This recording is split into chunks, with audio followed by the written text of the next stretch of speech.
Hi everyone, welcome to Witsconnect. This is Raju Madhi, Assistant Professor of EC Department, Warangal Institute of Technology and Science. So coming to the today's topic, architecture of 8051 microcontroller. So in the 8051 microcontroller, the each digit like 8051, each digit indicates some specific operation. See, 8 indicates it is a 8-bit microcontroller, and this 0 indicates this is a low power consumption. That means it will be utilized and operates with 5 volts DC to 12 volts DC, and this is 5 indicates here. In this we have 5 interrupts. Those all are int 0, int 1, timer 0 and timer 1 and reset. So those all are the interrupts. 5 interrupts we have in this 8051 microcontroller. And coming to the last one, that is 1, that 1 indicates this is a serial communication port. This is having one serial communication port. So basically the 8051 microcontroller have 4 ports, like port 0, port 1, port 2 and port 3. Port 0, port 1, port 2 and port 3. Each port having 8 pins. So finally 4 into 8 is equal to 32 pins we have in these input output pins. And the remaining 8 pins are like special operations like VCC, ground and reset, and external 1 and external 2, programmable status enable, and timer 0, timer 1. So these are the 8 pins total. Including these 8 pins, we have 40 pins. We have 40 pins in this 8051 microcontroller. And coming to this architecture of 8051 microcontroller, the main elements of the 8051 microcontrollers are memory elements. Okay, so memory elements, we have two different types of memories. Coming to the memories, here we have RAM memory. So inbuilt we have 128 bytes of RAM memory. 128 bytes of RAM memory in this microcontroller, and this is called as data memory.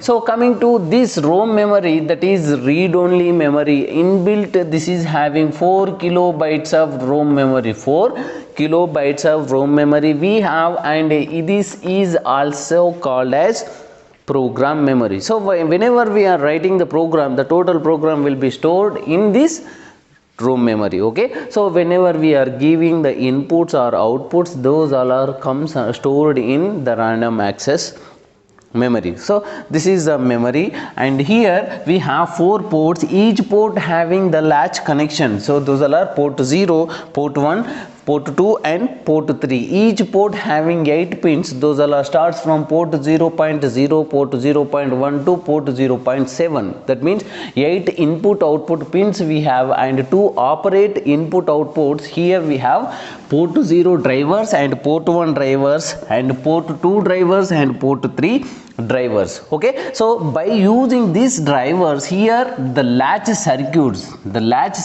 we have, and these latches are used to store the temporary data to access the data. Here we have the latch circuit. So in this we have the blocks, different types of blocks, and each blocks will be connected with the internal bus. That is internal bus. We have the bus, those are like data bus and address bus. So those data bus and address buses are connected with each block here to transmit the data and also to find out the address of the individual blocks.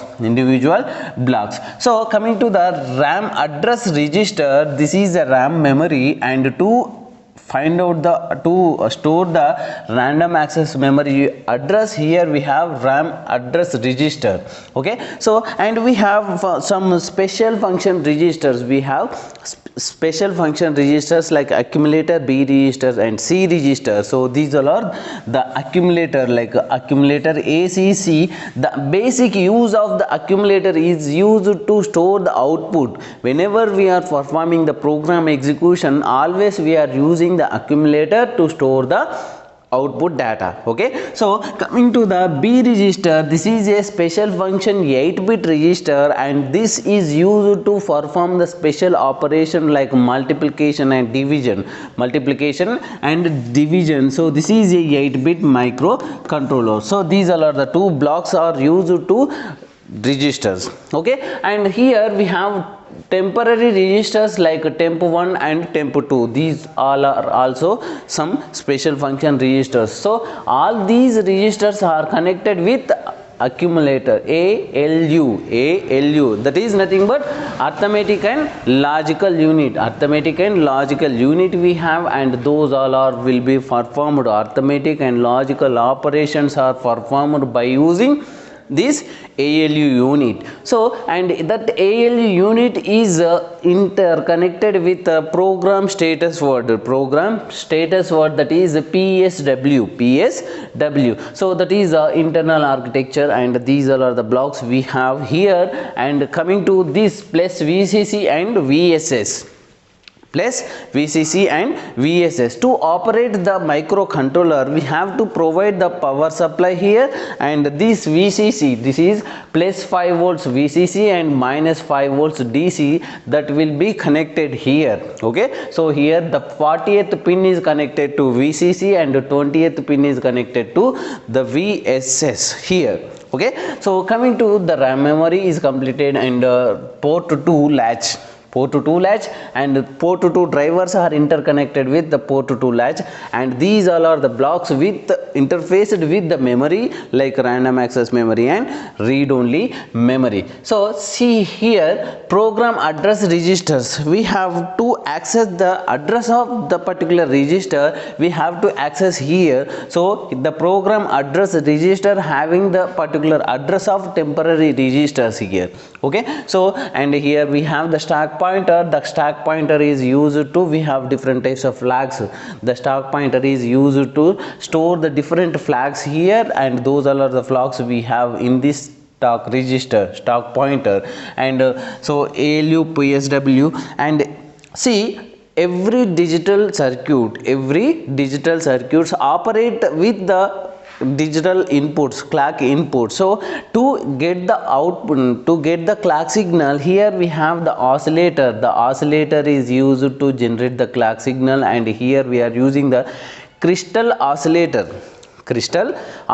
So in between the two capacitor, the crystal is placed, and then that will be act as a oscillator, and here we are using the two capacitors like C1 and C2. By using this oscillator here, this oscillator circuit is used to generate the frequency of F is equal to 11.0592 megahertz. So this is the clock frequency generated by using this oscillator, and this oscillator having the two pins, and those are external 1 and external 2 in the pin diagram of 8051 microcontroller. Those are 19th and 18th pins are connected to this oscillator circuit.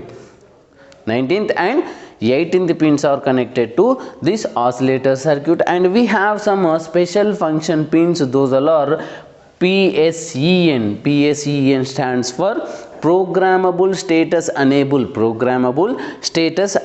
So this programmable status enable is a active low input, and this is used to indicate the program status, and coming to the ALE, that is nothing but ALE stands for address latch enable.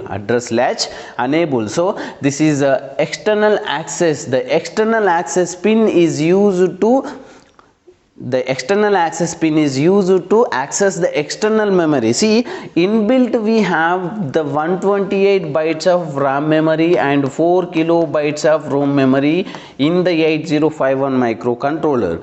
Whenever the 128 bytes of RAM memory is filled with the data, we have to access the external memory, external RAM memory. So to access the external RAM memory, here we have a pin that is external access.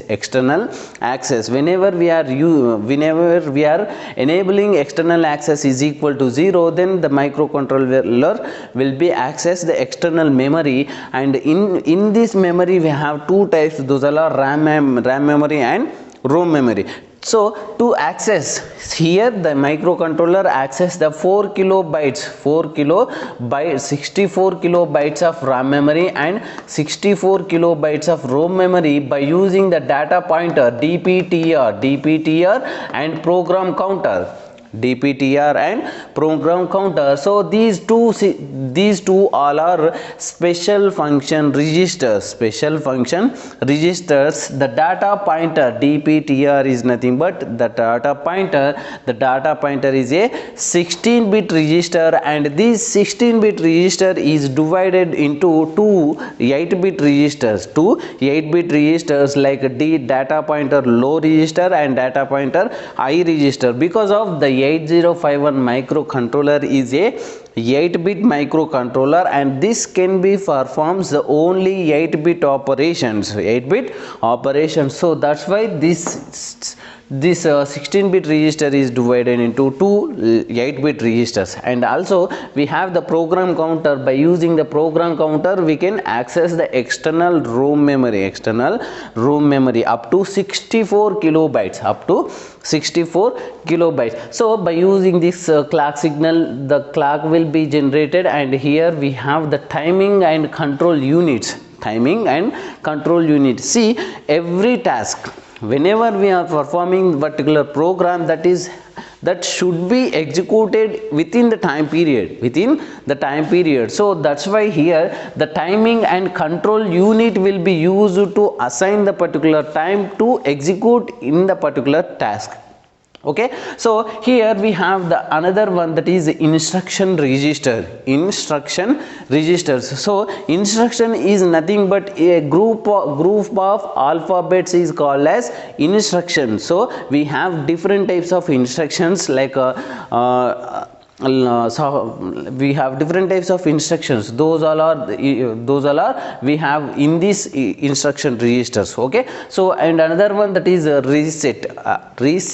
The 9th pin is connected to the reset. Whenever the program executed, to restart the program, here we are using the reset, and this is a active low input pin. That means this is a active low input pin that is equal to 0 here. Okay, so these all are the port 1 latch and port 1 driver circuits, and these all are the address and data bus, internal buses here, and these all are the registers. With these all are the special function registers, that is program control registers, PCON, program control register, and SCON is nothing but status control registers. TMOD is nothing but timer mode register. So these all are the 16-bit registers, and these all are having particular register structure, and each register bit we have least significant bit to most significant bit, and each will be used to operate particular special function. Here TMOD is nothing but timer mode register, and TCON is nothing but timer control register, and T2CON and T2CON, and TMOD and T2 mod. So those all are we have, and TH0 timer high register 0 and timer high register 1. So because of here the timer two timers we have, that those all are timer 0 and timer 1. so timer 1 high register and timer 1 low register, that means these all are divided into two 8-bit registers, right? So and the status buffer registers, here sbuff is nothing but status buffer register, and IE is nothing but interrupt enable. So IP stands for here interrupt priority. Based on the interrupt priority, the instructions are executed by the microcontroller. Okay, so interrupt serial port and timer blocks. Here we have different types of timer blocks here, those all the blocks will be here. So this is here we have the program counter, and this program counter is used to access the external room memory and data pointer. This is a special function register, and this is a 16-bit register, and this is used to access the external random access memory, RAM memory, up to 64 kilobytes, up to 64 kilobytes of memory. And buffer registers, we have program counter incrementer, here. So these all are the blocks we have in the 8051 microcontroller, and this is the architecture of 8051 microcontroller, right? Thank you.